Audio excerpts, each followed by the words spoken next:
British शासन प्रणाली में संसद के दो सदन हैं। उच्च सदन लॉर्ड सभा, जिसका अध्ययन हम इस अंक में करेंगे। मैं Kaushal Kumar Sain, assistant professor political science, BSR, government arts college Alwar. British संसद के द्वितीय सदन को लॉर्ड सभा या लॉर्ड सदन कहा जाता है। लॉर्ड सभा का जन्म नॉर्मन युग की मैग्नम कॉन्सिलियम से हुआ है और लोक सदन से अधिक प्राचीन सदन है। लॉर्ड सभा लगभग 1000 साल पुरानी संस्था है, किंतु जहां पहले ये शक्तिशाली सदन था, अब दुर्बल सदन है। आज से लगभग 150 साल पहले तक यह लोक सदन से अधिक शक्तिशाली थी, किंतु मताधिकार के विस्तार, लोकतांत्रिक समाजवाद की विचारधारा के उदय तथा सन 1911 व 1949 के संसदीय अधिनियमों ने लॉर्ड सदन को शक्तिहीन तथा लोक सदन को शक्तिशाली बना दिया है। रचना की दृष्टि से यह एक आनुवांशिक सदन है। ब्रिटिश संसदीय प्रणाली में लॉर्ड सभा उच्च सदन है। इसकी उत्पत्ति भी मैग्नम कॉन्सिलियम नामक संस्था से हुई है। जब राजा एडवर्ड प्रथम को धन का संग्रह करने के लिए, युद्ध का संचालन करने के लिए धन की आवश्यकता थी, तो उन्होंने एक मॉडल पार्लियामेंट बुलाई, जिसमें बैरन, क्लर्जी, नाइट और नागरिक जैसे व्यक्ति सम्मिलित हुए। तो बैरन और क्लर्जी के हित एक समान थे, इसलिए वो एक तरफ बैठ गए, और नाइट और नागरिकों के हित एक समान थे, तो वो दूसरी तरफ बैठ गए। तो संयोगवश ब्रिटिश संसद दो सदनों में बट गई। बैरन और क्लर्जी से मिलकर आगे चल के लॉर्ड सभा बनी, और नाइट और नागरिकों से मिलकर आगे चल के कॉमन सभा बनी। प्रारंभ में चूंकि राजतंत्रात्मक शासन था इंग्लैंड में, और उच्च सदन अर्थात लॉर्ड सदन ज़्यादा शक्तिशाली था, लेकिन राजा और संसद के संघर्ष के बीच संसद द्वारा कई अधिनियम समय समय पर पारित किए गए। उनसे राजा की शक्तियाँ सीमित हुई और समस्त शक्तियाँ संसद अर्थात लोक सदन में केंद्रित हो गई।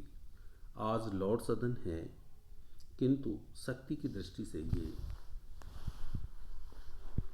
ज़्यादा शक्तिशाली सदन नहीं है। रचना: लॉर्ड सभा की सदस्य संख्या निश्चित नहीं है। यह प्राय लगभग घटती बढ़ती रहती है, किंतु वर्तमान में इसकी सदस्य संख्या 1000 के लगभग है। लॉर्ड सभा के सदस्यों को अनेक वर्गों में बांटा जा सकता है, जैसे राजवंश के राजकुमार, इनकी संख्या 3 से 4 के बीच में होती है। जो भी राजवंश के राजकुमार होंगे,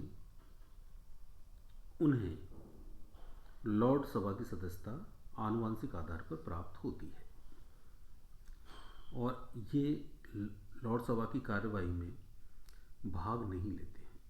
दूसरा है आनुवंशिक पीयर। सदस्यों का एक वर्ग पीयर है, जो आनुवंशिक आधार पर सदस्यता प्राप्त करते हैं।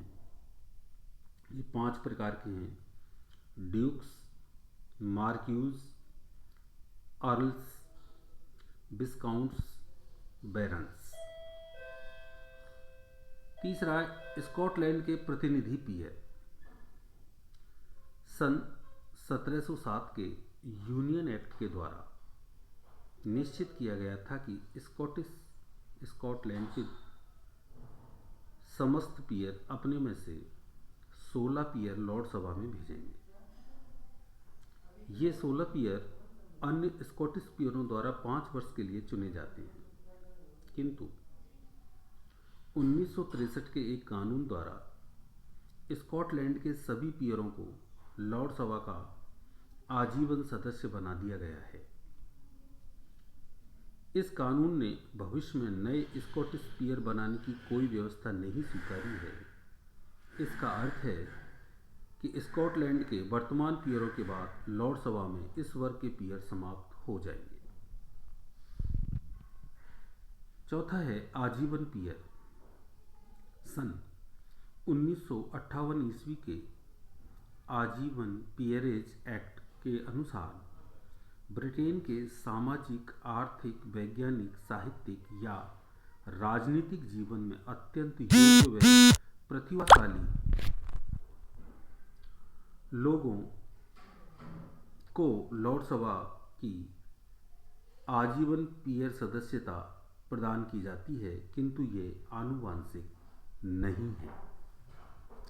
अर्थात इसका मतलब ये है कि ये अपने जीवन तक ही पियर रहेंगे, इसके बाद इनकी पीढ़ी को लॉर्ड सभा की सदस्यता प्रदान नहीं की जाएगी।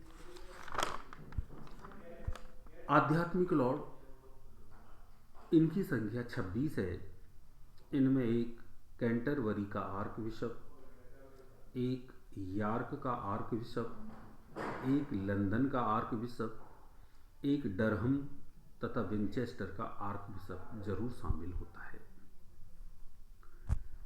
अर्थात ये चर्च के अधिकारी हैं जो इसमें जिनको सदस्यता मिलती है।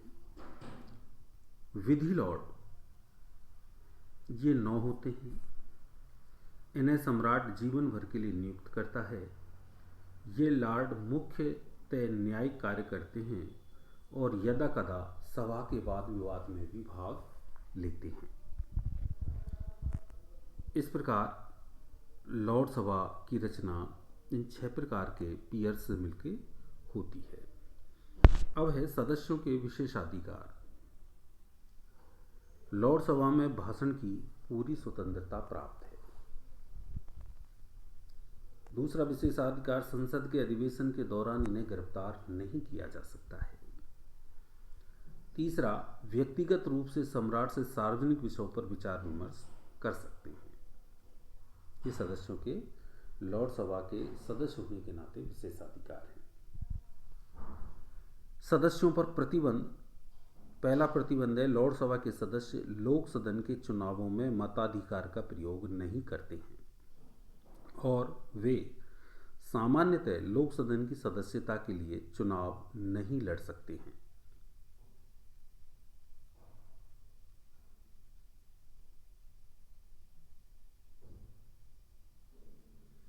दूसरा, यदि कोई लॉर्ड सरकारी कर्मचारी है तो वे सदन में बैठ सकता है किंतु मतदान में भाग नहीं ले सकता है।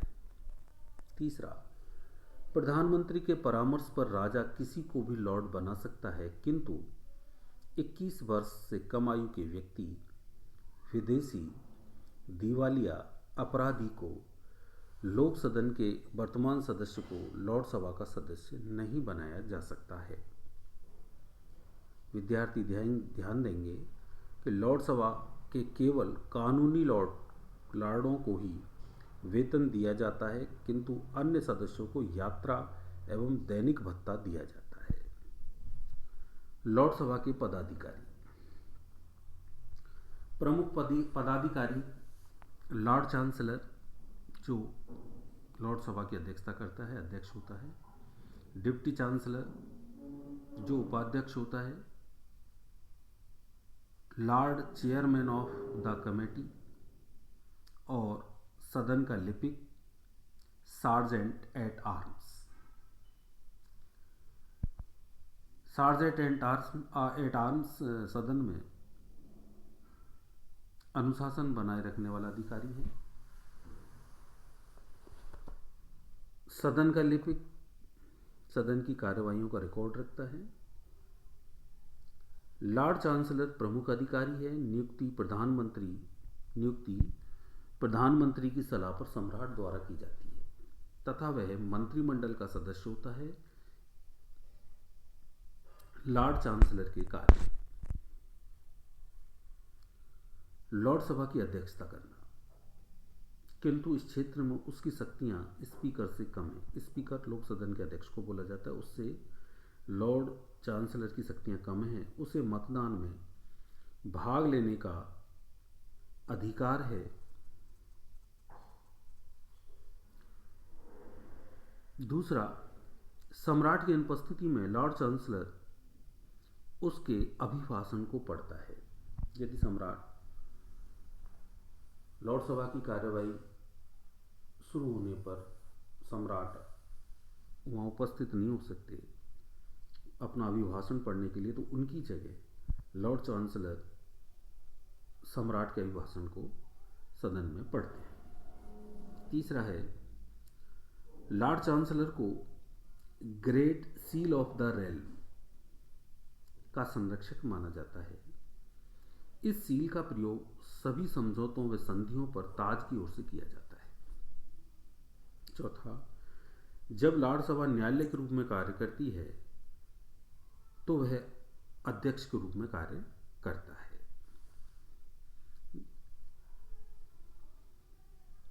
उपाध्यक्ष अध्यक्ष की अनुपस्थिति में अध्यक्षता करता है।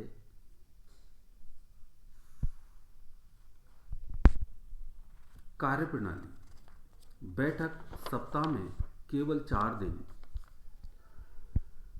सोमवार से बृहस्पतिवार तक होती है। प्रत्येक बैठक लगभग 2 घंटे चलती है। सदन का कोरम अर्थात गणपूर्ति केवल 3 सदस्य है, अर्थात 3 सदस्य 1000 के लगभग सदस्य संख्या है सदन की,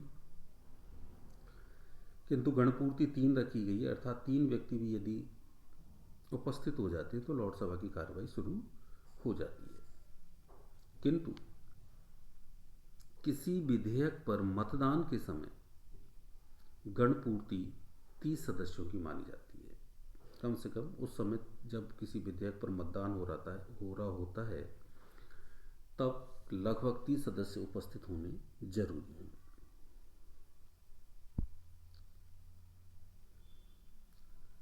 इसके लिए कि सदस्य संख्या इतनी कम है, इसका कारण यह है कि वही सदस्य उपस्थित होते हैं जिनको मतदान के समय, अर्थात वही सदस्य उपस्थित होते हैं जिनको उस विधेयक के बारे में जानकारी होती है। अब है शक्तियां एवं कार्य, लोकसभा की शक्तियां एवं कार्य। आज लोकसभा संसार का सबसे कमजोर द्वितीय सदन है। पहला, विधायी कार्य एवं शक्ति। साधारण अर्थात गैर वित्त विधेयक को संसद के किसी सदन में प्रस्तुत किया जा सकता है। प्राय लोकसभा में वे विधेयक रखे जाते हैं जो विवादास्पद नहीं होते। 1911 ईस्वी से पहले साधारण विधेयक पर दोनों सदनों को समान अधिकार प्राप्त थे, अर्थात विधेयक को कानून बनने के लिए दोनों सदनों से पारित होना आवश्यक था। किंतु 1911 के अधिनियम द्वारा लोकसभा को यह अधिकार दिया गया है कि वह किसी विधेयक को 2 साल तक रोक सकती है। किंतु 1949 के अधिनियम में यह निश्चित किया गया है कि वह उसे केवल साधारण विधेयक को 1 साल तक रोक सकती है, अर्थात अब लोकसभा की स्वीकृति के बिना भी कोई विधेयक कानून बन सकता है। यदि 1 साल के भीतर वो उसे अनुमोदित करके लोक सदन को नहीं देती है तो भी लोक सदन द्वारा पारित मान लिया जाता है। अतः लोकसभा विधायी शक्ति की दृष्टि से एक कमजोर सदन है। दूसरा है वित्तीय शक्तियां तथा कार्य। पहले लोकसभा को अत्यधिक वित्तीय शक्तियां प्राप्त थी, किंतु 1911 के अधिनियम ने इसे कमजोर कर दिया है। इस एक्ट के अनुसार सभी वित्तीय विधेयक लोक सदन में ही प्रस्तुत किए जाएंगे और लोक सदन द्वारा स्वीकृत होने के पश्चात ही लोकसभा उस पर विचार करती है तथा उसे 1 माह के अंदर उसे लोक सदन को लौटाना पड़ता है। अगर दोनों सदनों में यह मतभेद हो जाए कि कोई विधेयक धन विधेयक है अथवा नहीं है, तो लोक सदन के अध्यक्ष का निर्णय ही अंतिम होता है। इस प्रकार वित्तीय क्षेत्र में भी लोक सदन की शक्तियां लोक सदन अर्थात हाउस ऑफ कॉमन से कम है। तीसरे, कार्यपालिका संबंधी कार्य एवं शक्तियाँ। लोकसभा मंत्रिमंडल को पदमुक्त करने में असमर्थ है, किंतु वह मंत्रिमंडल से प्रश्न एवं पूरक प्रश्न पूछ सकती है। इसके अलावा लोकसभा मंत्रिमंडल की नीतियों की आलोचना कर सकती है,